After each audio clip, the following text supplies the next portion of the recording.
आमच्या वेळेस असं काही नव्हतं.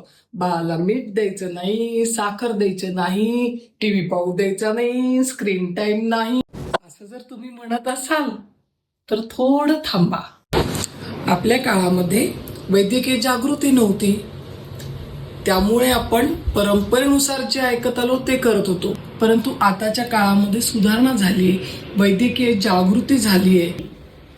आपली नवीन पिढी जी आपल्याला सांगतेय ना की आई, बाळाला मीठ देऊ नको, बाळाला साखर देऊ नको, बाळाला टीव्ही पाहू देऊ नको, मोबाईल बघत त्याला जेवू घालू नको, तर हे आपण ऐकायला पाहिजे. कारण की त्याचे दुष्परिणाम बाळावर होतील, बाळाच्या आरोग्यावर होतील. त्यामुळे वैद्यकीय शास्त्रात जे बदल झाले आहेत ते नवीन पिढी आपल्याला समजून सांगते. हे समजून सांगताना ते आपलं अनुभव सुद्धा कोणते नाकारत नाहीये. मग आपले अनुभव आणि त्यांचे नवीन आरोग्याविषयीचे विचार हे समजून घेऊन आपण त्यांना सहकार्य करायला पाहिजे.